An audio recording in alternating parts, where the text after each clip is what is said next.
Hello and welcome to Perfect Glamour Fashion. In today's tutorial, we're going to be learning how to make this cupped corset with asymmetric hemline. This is going to be a pattern drafting tutorial, so let's get started.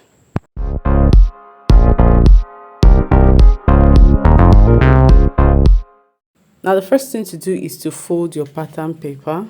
Fold your pattern paper because we're going to be cutting an asymmetric hemline. Okay, so that's the first thing to do. Fold your pattern paper, and I went ahead to draw my start line. This is 1/2 inch. I used 1/2 inch to draw my start line. Now from your start line, you're going to mark your vertical measurements, like your nipple point, your underbust, and your half length. Okay, so this is me ruling out my nipple point, I'm ruling out my underbust, and I'm ruling out my half length. Now bear in mind that the front half length is usually different from the back half length, so do well to measure both the front and the back half length of your customer or your client. Okay, all right, so the next thing is to divide my shoulder by 2 and mark, and then go down by 1 inch to form the shoulder slope, and then I'll mark 3 by 3 neckline. This neckline is not really going to be used, but I just marked it as a guideline. So 3 for the neck width and 3 for the neck depth. Now that I've done this, the next thing would be to go down by armhole length. We usually do this in our tutorials if you've been with me in this channel. Okay, so the normal way we draft our armhole, go down by your armhole length. Your armhole length is usually your bust divided by 6 plus 2. Okay, so I'm ruling a straight line. I'm squaring up the line to meet the shoulder slope that I marked earlier. Next, you mark your bust divided by 4 and then square up an angle. Okay, we usually do this on this channel. This is a basic bodice block that we are trying to draft. Okay, so you divide your armhole line by 2 and then come in by 1/2 inch. With this, you form your armhole curve. I'm going to be linking the basic bodice block video that I have on this channel to the description box, so do well to check for basic bodice block in case you're finding it difficult to follow through what we're doing. Okay, all right, so the next thing we're going to do is to mark the waist to hip. Waist to hip usually differs for people depending on their height. Okay, so for this person, her waist to hip is 9 because she's tall. For some persons, there is 8. Between 8 and 10 and 11 could work for your client. So do well to measure what your client's waist to hip is, and then at that hip line, you're going to go down by 5 inches. This is going to help us form our asymmetric waistline. Okay, so the blouse, I'm labeling the lines. This is the blouse length, underbust, half length, the hip length, and then the asymmetric line. Now I'm dividing my nipple to nipple measurement by 2. Nipple to nipple measurement is 7, divided by 2 is 3.5 inches. So I'm marking 3.5 inches on the vertical lines. Okay, on the horizontal lines, I mean. All right, so now on the half length or on the underbust, you're going to mark 0.75 on both sides of the line. You're going to do the same thing for the underbust, for the half length, and then for the hemline. Okay, so you're going to mark this 0.75 on both ends. So at the end of the day, we are taking 1.5 inch as our dart intake. Okay, now on the bust line, come down by 1 inch, and then using your curved ruler, connect it to the dart legs that you have already ruled. Okay, on both sides, connect it to the dart legs. You're already forming the curve. Okay, now the next thing we're going to do is to mark our bust darts. Now to mark your bust darts, you would come down from your bust line by the difference between your front half length and your back half length. Now her front half length is 17, her back half length is 16, so I came down by 1 inch. Do you understand that? Now to form the over bust, I just checked what I have between my bust line and my under bust. The space between my bust line and my under bust is what I used as my over bust. So go ahead and use whatever, depending on how much cleavage you want to show. You can come down by whatever you want to come down by. I came down by like 6 inches, but how I achieved that is by just getting the difference between my bust line and my under bust, and I'm good. Now I've squared up a line, and then I'm taking 1/2 inch on both sides of this line. Okay, I took 1/2 inch on both sides of the line of the over bust line, and then I'm using my curve ruler to connect it back to the bust line. So this is my full bustier, right? I'm done forming my cups. Now in the center front, I came down by 1 inch. This is to help me form the sweetheart neckline. If you notice, there's a sweetheart neckline going on in that picture. Now you, from that 1 inch you came down by, you go in by 1/2 inch. That's the line I just squared up. You go in by 1/2 inch, okay? And now, because I don't want any kind of shortage when I'm joining, I'm going to extend this that leg facing the center front by 1/2 inch, just to avoid shortage. Now you're going to connect with a curved ruler. You're going to form a sweetheart neckline from that leg to the 1/2 inch you came in by. I almost made the mistake of connecting it directly to the what is it called, center front, so don't make that mistake. Okay, now using your curved ruler, connect your curve. I hope you can understand what I'm doing here. Now at this armhole angle, you're going to check whatever you have there and divide it by 2. Okay, so, and then you come down by 1/2 inch. This is going to help you to form another angle. Okay, now that you form this angle, you're going to connect this that leg to 1/2 inch. That's 1/2 inch you came down from the armhole with. Okay, so you're going to be with your curved ruler, you're going to be forming the other side of the cup. Okay, so now we are done forming the cup. The next thing is to connect the same points to your underbust. This is going to help you form the second part of the cup. So now we have the part 1 and part 2 of the cup. Now at the shoulder, you are going to come in by 2 inches. Now the shoulder slope, you're going to come in by 2 inches and connect it to this second cup. Okay, so this is going to be your yoke for the front.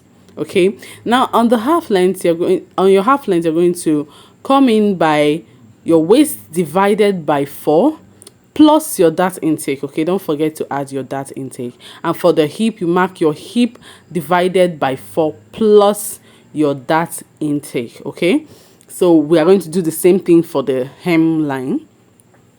And now the next thing is going to be to connect the points. We're connecting the points now.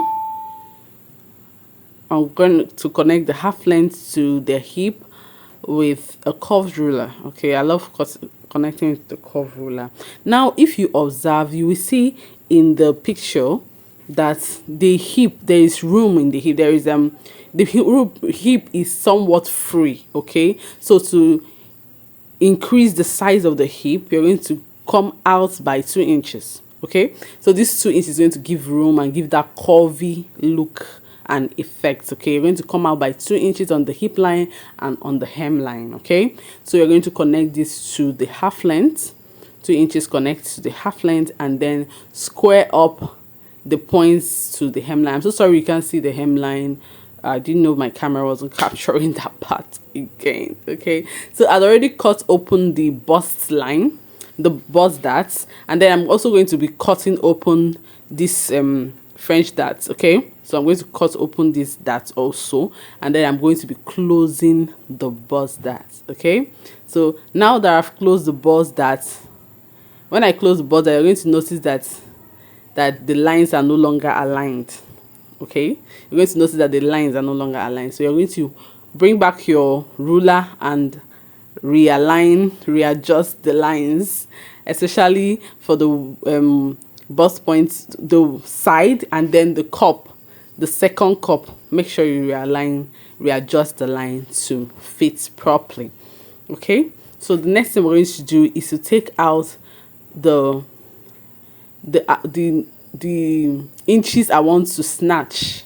I want to remove 4 inches from the waistline of my client. So I came in by 1 inch. So this 1 inch, by the time I do it on both sides, it's going to be 2 inches, and then I do it for the back, it's going to become 4 inches. So, but if 4 inches is too much for you, see, corset mustn't be very uncomfortable, okay? So do what is comfortable. Do what is comfortable for you. It's very, very important. So the next thing is to cut out my pieces. So if you are enjoying this video to this point, do well to give this video a thumbs up, please, so that some other fashion designers like you will see it, and then it will help them in recreating this style. Okay, so if you are new to my channel, you're welcome. This is a big family, it's a fashion family. We make sure we post sewing tutorials every single week to help you become a professional fashion designer. And to my OGs, I love you. Thank you very much for always engaging with my videos. Okay, so you can see it's already looking very clean, right? So now to the part that we are all interested in, to the asymmetric hemline. Okay, so first you tape down your front pieces, and then you come down from the half length by 5 inches. Okay, just look very careful, closely. You understand what we're doing here. Then on the hemline, you come out by 1 inch and connect that 1 inch to the 5 inches you came down from the waistline by. Okay, now by this the side of that same part that you're working on, come up by 5 inches. Now you are going to form your curve, the smaller parts of the curve, okay, of the asymmetric hemlines where we're curving right now. So you form your curve. You can use your free hand, you can use your curved ruler for this. Okay, I use my curved ruler. At the end of the day, I still use my free hand, okay, so that I'll get the curve that I desire. All right, so you can do this on the right, or you can do it on the left. So it just depends on how you want your own style to be. Now on the other side of the pieces, now if you were doing this on the left, now you're going to have to do this one on the right. Okay, I hope you get that. You're going to come up by 5 inches that you came up by for the other side, and then when you come up by these 5 inches, you're going to connect it to this 1 inch that you went out by when we're starting initially. Okay, I hope that's clear. Just if you didn't get how I explained it, just go back and watch it again. It's very easy to achieve, actually very easy to achieve. All right, so once we're done with this, we're done with our front piece. Actually, the next thing is just going to be to open it up again so that you can use it for your pattern drafting, and then we're done. Okay, now for the back, we're going to do exactly almost the same thing we did for the front. We're going to be drafting our armhole. You're going to divide your shoulder by 2 and come down by 1 inch, and then you're going to mark 3 inches for your neck width, and then connect it to form your shoulder slope. Next, you come down by your armhole length, and then you're going to square up the line. You're going to square up your armhole line, and when you're done doing that, you're going to mark your bust divided by 4. You're going to mark your bust divided by 4 to form the angle, the armhole angle. And then you're going to divide the armhole line by 2. And when you've divided the armhole line by 2, you're going to come in by half inch. This is basically what we did for the front. But if you're not very acquainted with making basic bodice block, like I said, I'm going to be linking I'm going to put in the link to the basic bodice block video that I have in this same channel in the description box, so do well to check it out. Now I'm marking the vertical measurements. I've marked the nipple point. I'm marking the nipple point, and I'm going to be squaring that up first. Next, I'm going to mark the half length. Now remember, your half length for the front is not the same as your half length for the back. Remember that we use the difference between the front and the back to form our bust dart. So do well to mark your actual half length for the back, okay? Because if you don't do that, it's going to be difficult for you to join the side, because it's not going to be equal, okay? So the next thing we're going to be doing is to mark waist divided by 4 on the half length, and then I'm not going to add any allowance for the dart. So that 1 inch I would have added as allowance for the dart. I'm going to be using it to snatch my waist. So I'm just marking waist divided by 4, and that's what I'm marking. Now I brought in my front piece to help me to measure out what I'll be using for my waist to hip. Okay, so just bring in your front. So whatever you used at the end of the day for your waist to hip for the front, use the same thing for the back, so that when you join it, it will align properly. The aim is that you do a very neat work. Okay,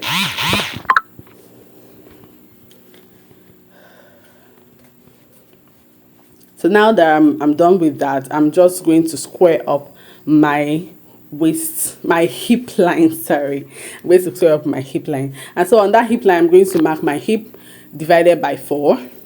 And then I'm going to add 2 inches. Remember, we added 2 inches to the hip of the front to give it room, to create room and create that curvy, you know, figure 8 shape and all of that. So we're going to be doing the same thing for the back. Now that we're done, the next thing we're going to be doing is to go ahead and mark my nipple to nipple measurements as we did in the front. So I'm using 3.5 inch nipple to nipple measurements. I'm going to mark it on each of the horizontal lines, and I'll square up the line. Now pay attention to how I'm going to do that. On the half length, I'm marking 1/2 inch on both sides of the dart leg. And then on the hip and on the bust line, I'm marking 0.25. Okay, so this is also to serve as bust tightening for the back. Okay, just slightly. I just want to take out 1/2 inch from the neck curve for the back. Now we're going to go to the sleeve, the shoulder. Just the way we did for the front, we came in by 2 inches from the shoulder slope to form the yoke for the shoulder. Okay, so I'm bringing in my front piece to help me determine where the armhole for the front piece stops. Okay, so I'm going to just rule this curved line. This curved line is going to serve as the back neck line, neck curve. Okay, so I'm squaring up each of the lines that I have on the bust point. I'm squaring it up to this chest line now. So this is now the new chest line we have for the front, for the back. Okay, so I'm going to create the yoke that we have in front. I'm going to connect these 2 inches that I came in by at my shoulder to that leg, that leg as the chest line for the back. And usually what I do whenever I have an open front, when the shoulder of my front is apart, I like the shoulder of my back to be high. So usually I use a keyhole neckline. I use keyhole neckline because it works best for me to avoid the shoulder falling off and all of that. Okay, so if you're someone like me and you prefer this, so go ahead and do your keyhole neckline for your back. All you need to do is whatever you used as your neck width for the front, use it also as the neck width for the back, and then come down by 1 inch and form your keyhole. That is, connect that 1 inch you came down by to the next dart leg. Is that simple? And if you want to make sure that your back yoke doesn't gape, if you've been sewing and you notice that your back yoke is gaping, what you need to do is to create a 1/2 inch dart close to the chest line of the back. Create a 1/2 inch dart, and it's going to eliminate that bulging from your back yoke. Okay, so the next thing we're going to be doing is to come in by 1.5 inch. This is going to be the opening for the back of the corset. Like this corset, I want it to like really snatch our waist. Okay, so that's why I'm using these numbers. That's why I'm using these allowances and all of that.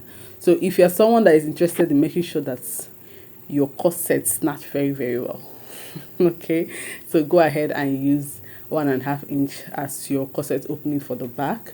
You can use 1 inch for your corset opening for the back if you want it to be close to each, or if you want the eyelets, the panel to be close to each other when you are doing your yeah, closing up the back of your corset. Okay, so we are done with the back. Actually, this is me showing you where the eyelet will be placed, and that's really it. Okay, so you see that we're done with this tutorial. It's actually very simple to do if you just follow the guideline in this video, get it very accurately. So we're done with today's tutorial. I hope you enjoyed it. If you did, please give this video a thumbs up and see you in my next video. Bye.